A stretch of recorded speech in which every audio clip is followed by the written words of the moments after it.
Welcome. May I invite you to sit and make yourselves comfortable? It is an honor to have you here, and I hope that you shall enjoy our gathering. This mahfil is an opportunity for you to hear stories of Indian Muslim women travelers who have traveled to Britain between 1900 and 1945.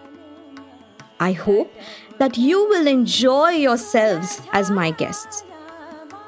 So, first of all, I would like to tell you a little bit about myself. My name is Muhammadi Begum, and I am the editor of the newspaper Tehzeeb-un-Nizwan, which has been published here in Lahore, in northwest India, since 1898. It began as an idea dreamt up by my husband, Sayyid Mumtaz Ali, who I married in November 1897. My husband is a highly educated and cultured man with a broad-minded approach to life. He believes that a magazine like this offers women in Parda, like myself, a place to share ideas, experiences, and opinions. His idea was that this periodical would be written in Urdu by women and for women. Nothing of this kind existed in India, and it was only through his tenacity and self-belief that such a thing could succeed. And so, it was that the first newspaper was published in July 1898. It was not easy at first, as we faced opposition from certain people who did not share our ideals. We had a number of papers sent back with obscenities scrawled all over them, and one person even plastered a poster on our house accusing my husband of promoting prostitution. Allah! But my husband and I were united in our mission and carried on with determination. It was undoubtedly a challenging time for me. Not only did I have to work, I also had to take care of our children and take care of the home. My days were long and often exhausting, but I would have it no other way. I would rise very early to pray and then would look after the children as well as cook and keep house. I would then work late into the night to write and edit, often falling into bed in the early hours. But it was most definitely worth it. Over the years, our readership has gradually increased and the paper has gained popularity. It is so heartening to receive more and more letters and articles written by women. It feels like something new and exciting is developing. Women finally have a written platform from which their voices can be heard. Our newspaper contains stories about education, housekeeping, childcare, and gardening, as well as the rights of women in Islam. We also include recipes, articles about family etiquette, and sometimes reports about women's meetings or schools. But some of our most popular articles are those describing travel to far-off lands. You see, very few Muslim women from India make voyages to Europe, and so their accounts are of special interest to our readers. To begin, let's listen to the travelers' first impressions of their journeys to London. Atiya Fyzee wrote a number of articles for our magazine while she studied at the Teachers Training College in London from 1906 to 1907. She left her native Bombay in September 1906 by a P&O steamboat, the Moldavia, in a journey that caused her and her fellow travelers great discomfort.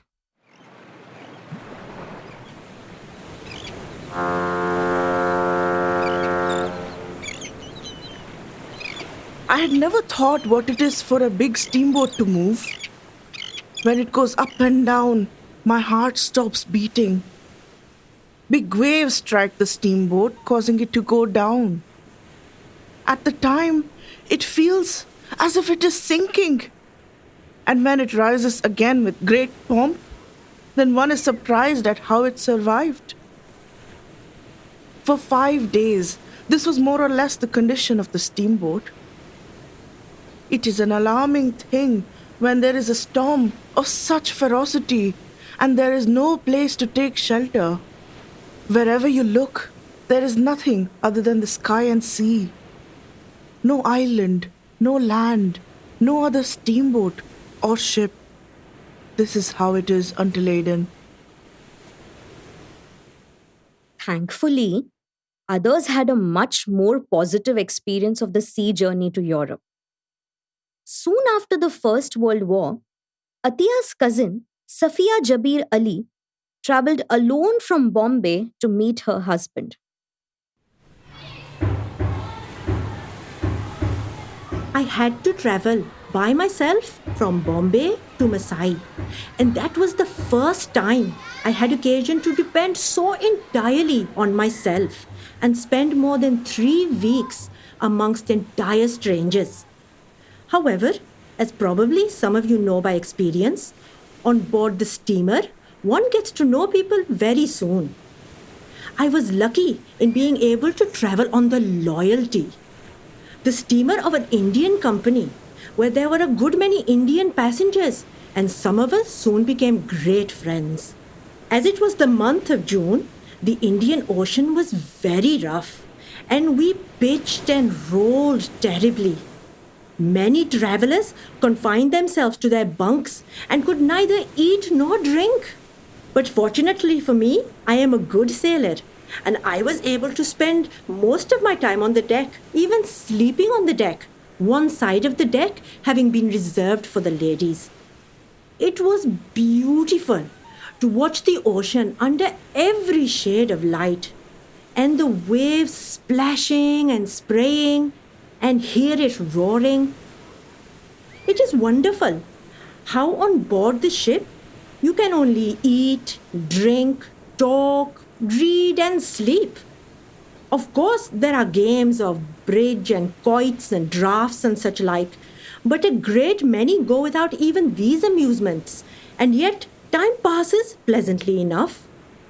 Now and again, we feel a little impatient to get to our destination and a little tired of the life. But on the whole, it was very enjoyable and gave us a perfect peace. I felt perfectly content to gaze on the deep sea and think my thoughts. For me and my contemporaries, it is fascinating to hear such tales. I myself have never traveled outside India. And so, to learn about other women's journeys is eye opening. The very idea of voyaging on a boat scares me terribly. Of course, their experiences once abroad are particularly interesting. And to discover more about what it is like to stay in London is wonderful. Here is how Atiya Fyzee described England's capital city to our readers when she arrived in mid-September 1906. How can London be described and how can it be imagined without seeing it? Oh, for such streets, and what a grand city! And the shops. It appears very nice when it is lit up at night. The way each shop is decorated, it's truly a skill. How much can a person see? The people are models of fashion and get-up. My brother, Ali Azhar, took me on something new, which is called the tube. I boarded it for the first time. From the street, you go down a few steps by the way of a tunnel and sit in a lift which goes a far distance underground. Then the train comes there, which you immediately board, and that's all. When there is even a moment's delay, praise be to God. Thine is glory. Brrr. And you're at a destination. Before you can think, it's all over. Speed and efficiency have reached perfection with this invention. This small rail comes and goes continuously, and people are standing ready to board. If you delay, it's gone, to appear again in a few moments. It's the working of a jinn. Ha! The working of a jinn? A supernatural spirit? It is hard to imagine such a thing, but so wonderful to hear about. Safia Jabir Ali was similarly impressed by London. We lived in Maida Vale in London. I had never thought much, as I had read and heard of this greatest of cities, that one could live so peacefully and quietly in it. But no noise nor smoke troubled us there, and there were green trees and lawns and flowers round us. The English certainly know how to make their homes beautiful, and each house has such a well kept garden, so neat and full of flowers. Oh, it gladdened one's heart. Almost the first thing that struck me on getting out of the train in London was the hurry people seemed to be in. Everyone was rushing. No one walked leisurely as we do here. And the funny part of it was that I too got the injection from them and could not walk at the same pace that I am accustomed to here, but adopted a pace between walking and running. The bustling crowds were composed largely of women, a great many well-to-do and well-educated. My experience of the English in their own country is all that is praiseworthy. In the streets and the shops, they are always polite, and without in any way interfering in other people's business, they come forward immediately to your aid when you need it. Very often, when I lost my way and was looking for directions, a kind lady would help me, going out of her way to do so. It is very heartening to hear how welcoming and kind the English were to Safia, although she hadn't quite realized how unfamiliar they were with the Indian culture. One thing that surprised me was the ignorance even educated people showed towards India. One would naturally expect them to know a good deal about us. We read so much about them and have adopted so many of their customs and are so familiar with their literature, thought, art, ways of life that it is quite easy for us to live with them there without having to learn anything extraordinary about them.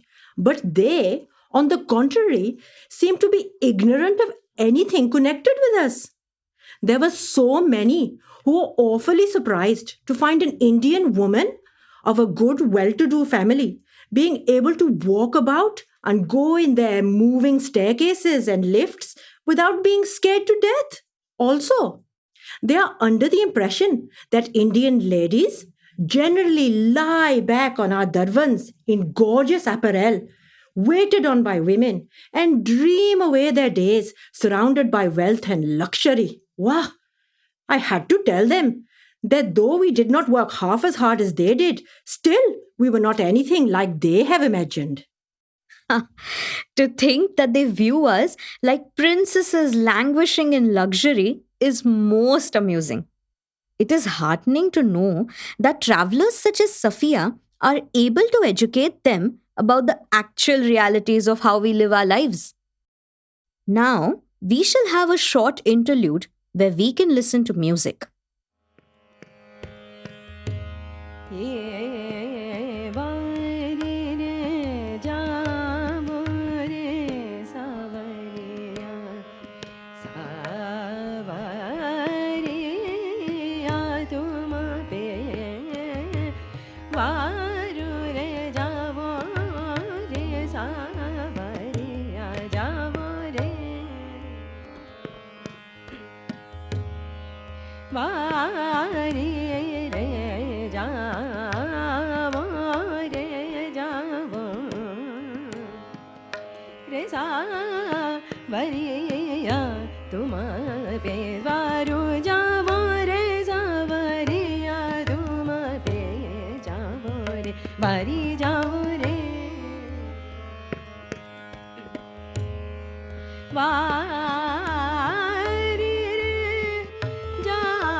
MashaAllah, wonderful.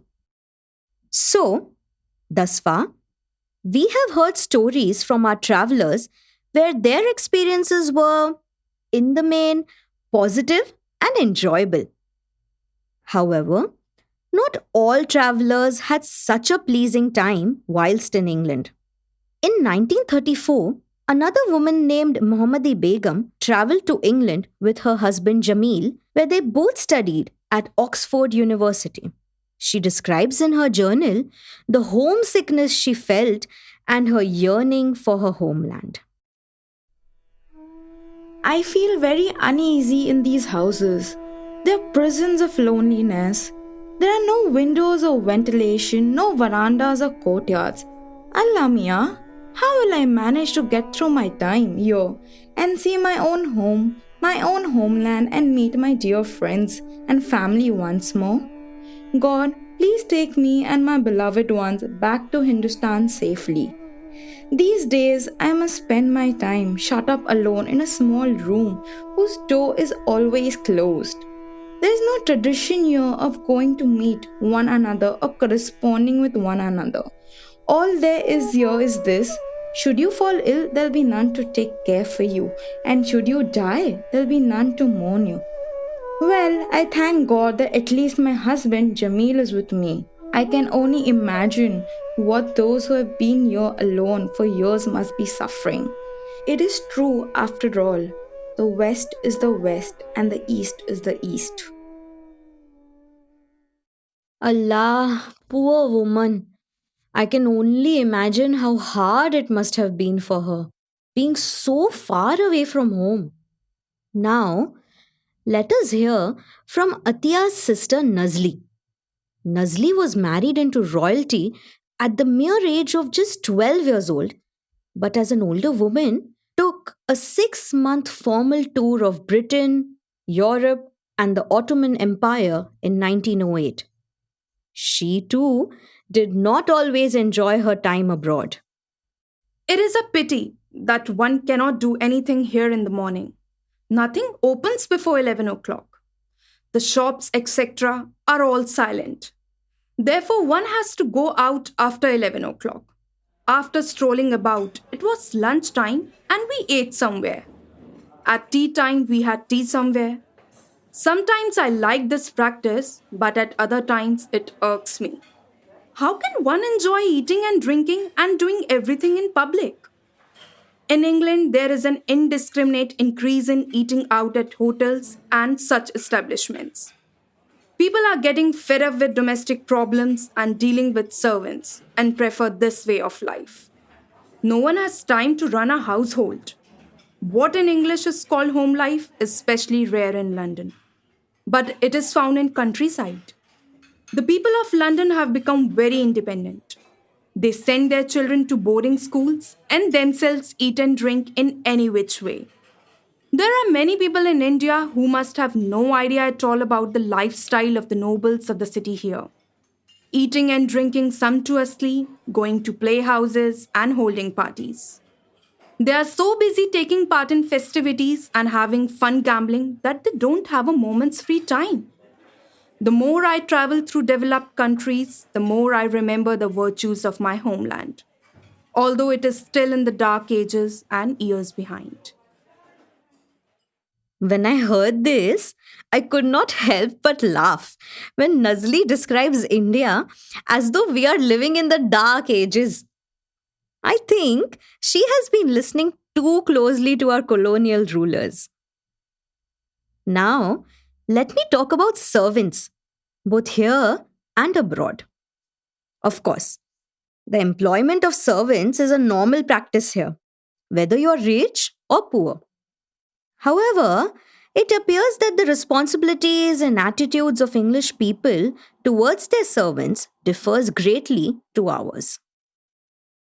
Shaista Suhrawardy Ikramullah travelled widely in Europe in the run-up to the Second World War, living in London with her children for 3 years, whilst her husband, an officer in the Indian Civil Service, was posted there.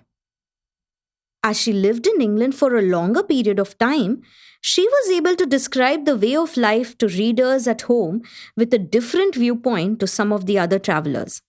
Amongst other subjects, she offered her opinion on the employment of servants. When I heard that servants pose a lot of difficulty in England, I did not pay any attention to it. But now, when I have come to live in London for 3 years, then I feel that it is true that finding servants here is very difficult. This is the reason why there is hardly any culture of keeping servants. In Hindustan, even people of middle class keep 2 or 3 servants, and even those who earn 50 rupees at least have one boy as a servant.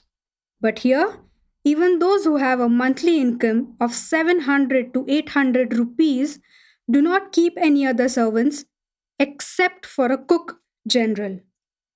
Our middle class women can really take a lesson from women here as they consider doing any work on their own contrary to their pride. Here, wives of officers wash their clothes, water their plants, and take care of the garden if they have one. Spreading the mattresses, cleaning the shoes, washing the tea utensils, laying out the dining table, all tasks are done by them.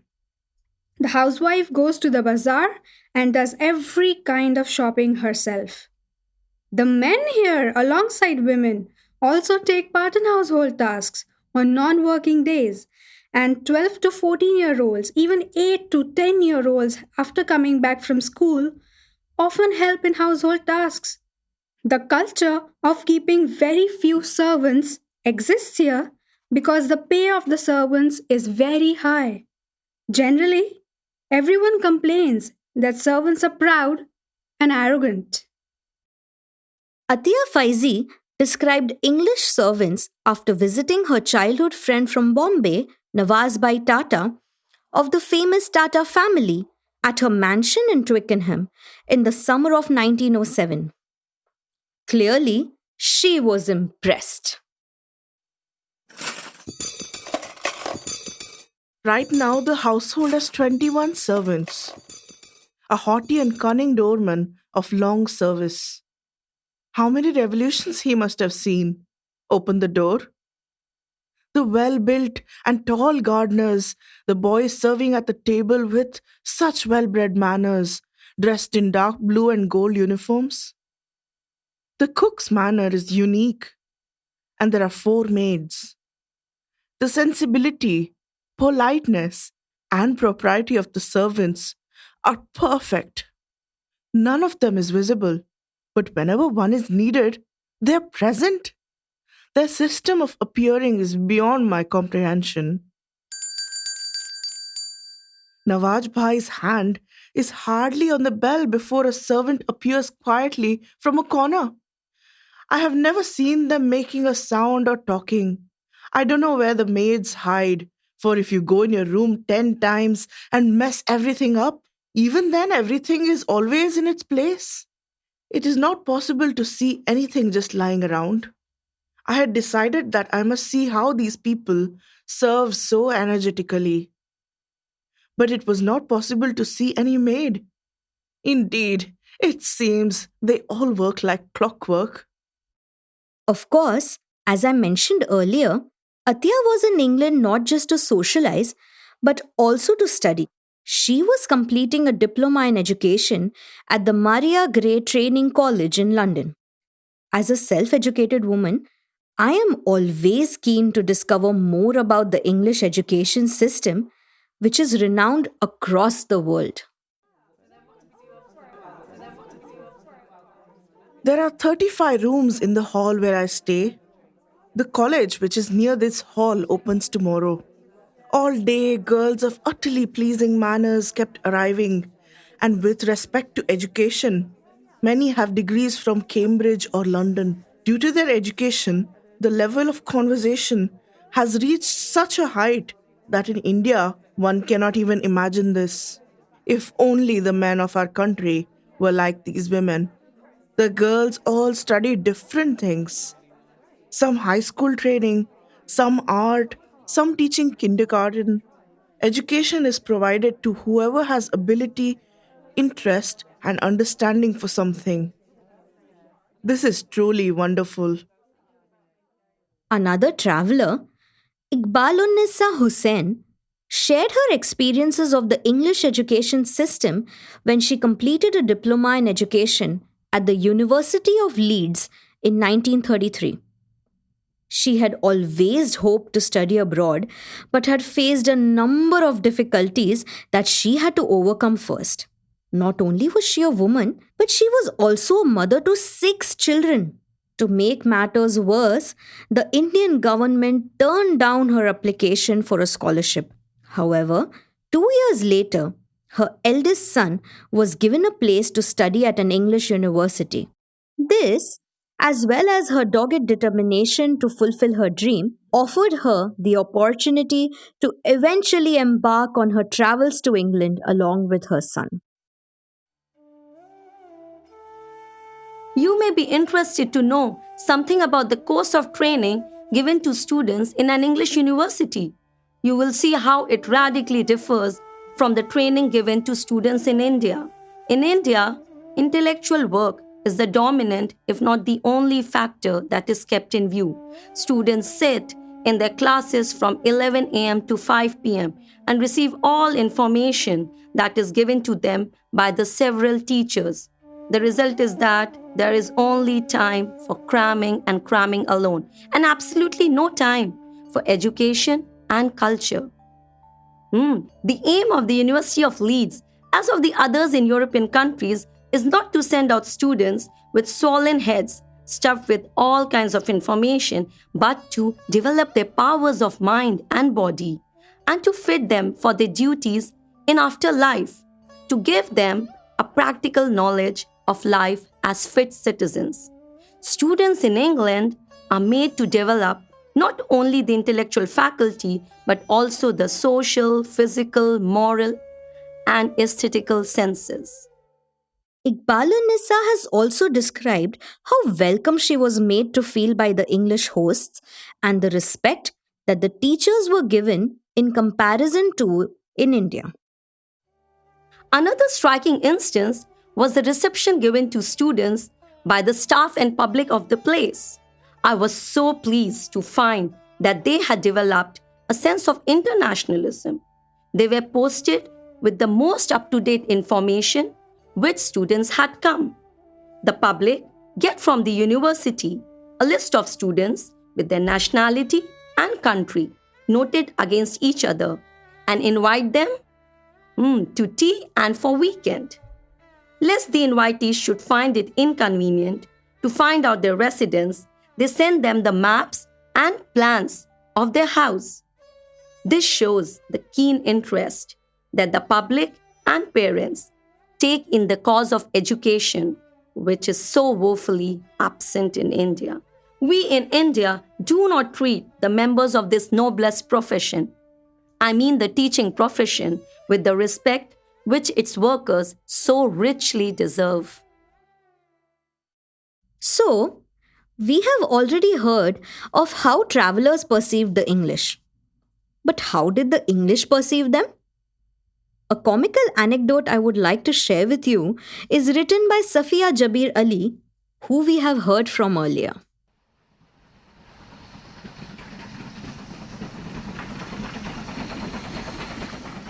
We toured a little in England.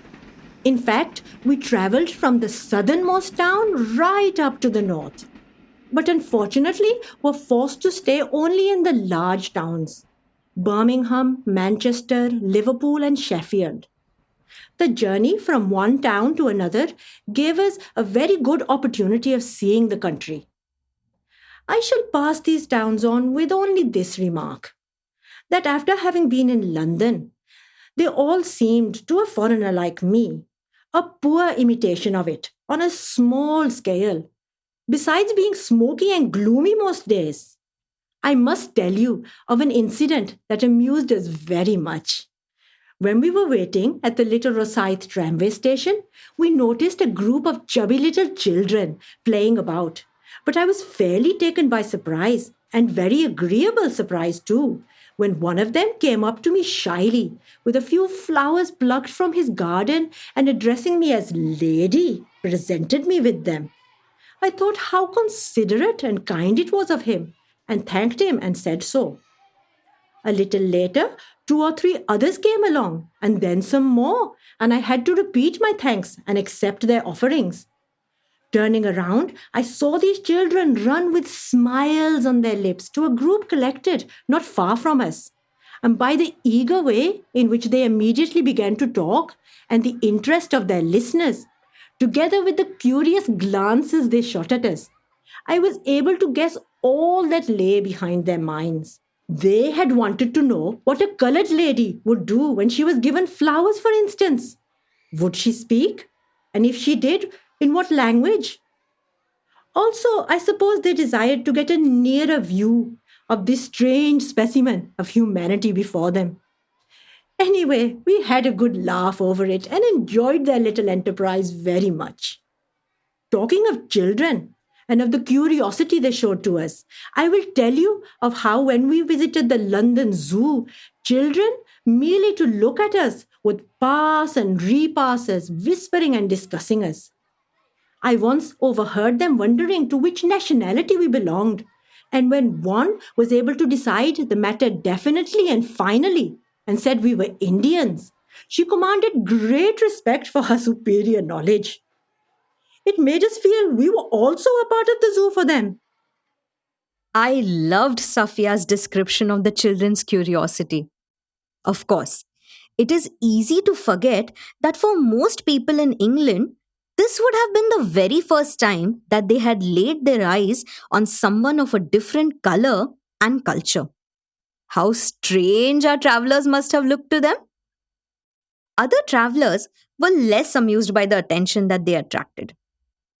We'll now hear from Begum Inam Habibullah, who travelled to Britain in 1924 to visit her 3 sons who were studying here at a boarding school. She was also rather unhappy with the English food. If you want to take a walk or have a bit of fresh air, here you must go to the public gardens. The houses do not have even the smallest courtyard. In fact, the comforts that we acquire in just a few rupees cannot be purchased here for even hundreds. And the food, I think, can't but taste bad to a Hindustani. I can make this conjecture, for when I was in India, I was accustomed to eating English food regularly. But to be honest, since coming here, I have grown to detest it. Most of the time, the food here is only nominally put before a flame. You will often cut into a piece of meat and watch blood begin to ooze out. The people here declare it juicy and gobble it up. Anyhow, we all went to eat in the restaurant. There were many tables put out, but thus far only a few people present. All of these began to look in astonishment at the Hindustani party.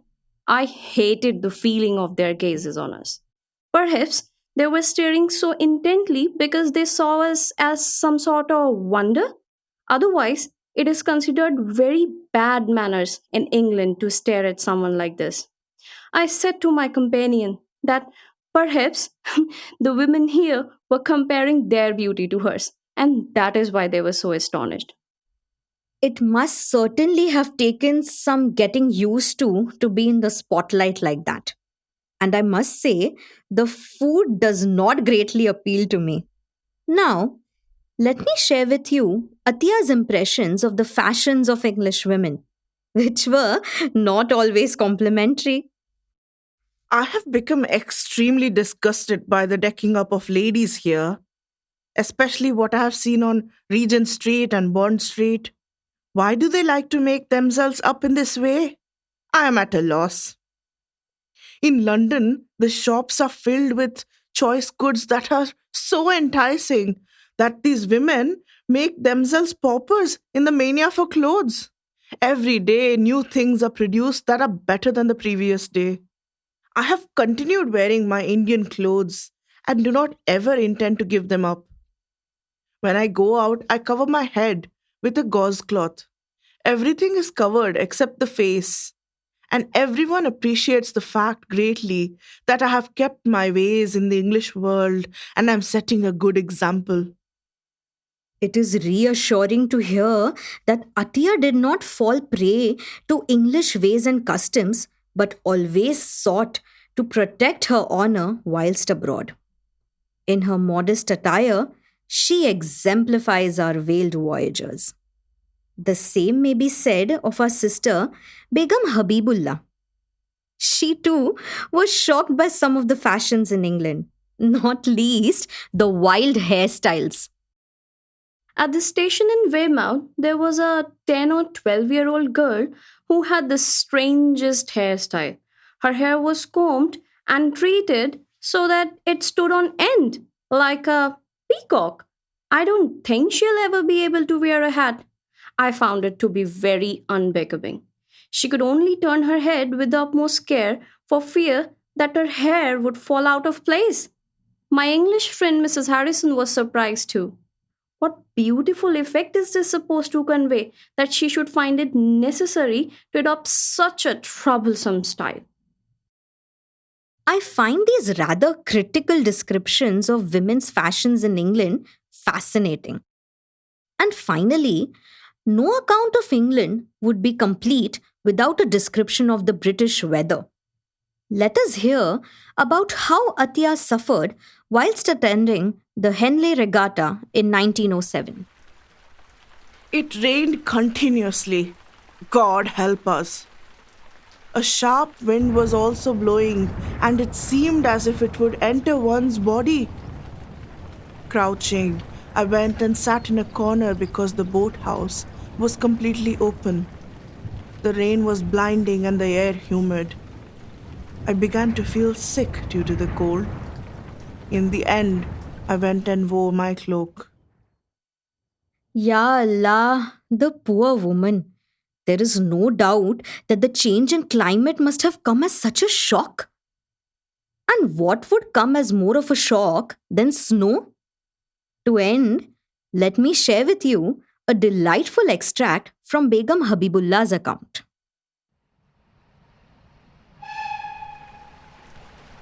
The train pulled away from the station at 10:30. It had been cloudy and soon began to rain. After some time, it began to appear, if you look closely, that little white droplets were falling down like pieces of cotton. My husband told me that this was snow. Having never seen snowfall, I watched with fascination. After some time, the balls of cotton began to stick to the ground and blanket the roofs. Fields and squares were enrobed in white garments. How beautiful it was! Subhanallah. Look there, a pedestrian passes by, coated in snow from head to toe. The people here pay little attention to snowfall. As a rule, they simply go about their business even when it's snowing.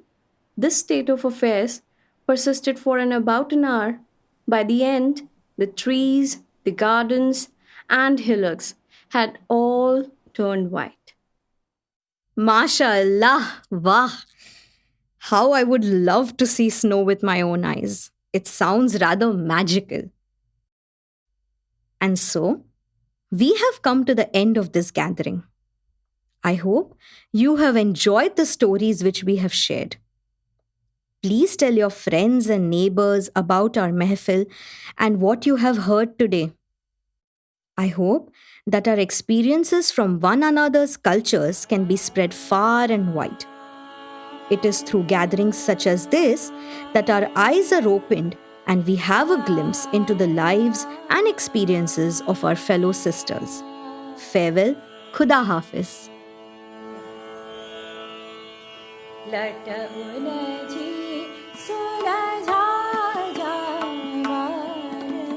Veiled Voyagers is a production by Dead Earnest Theatre, directed by Charlie Barnes and produced by Liam Gerrard. The host, Muhammadi Begum, is played by Snehal Dalvi. Atiya Fyzee is played by Sharvani Collinson. Safia Jabir Ali is played by Nabeela Azhar Ibrahim. The second Muhammadi Begum is played by Vashita Vats. Nazli Begum is played by Vedika Gandhi. Shaista Suhrawardy Ikramullah is played by Vaishnavi Jalihal. Iqbal Unisa Hussain is played by Charu Asthana. Begum Habibullah is played by Anchal Sachdeva. Veiled Voyagers emerged from a research project on Muslim women travellers from Asia and the Middle East, led by Siobhan Lambert-Hurley in collaboration with Daniel Makowitz and Sunil Sharma. We acknowledge generous funding from the Leverhulme Trust and the University of Sheffield to support this project and performance.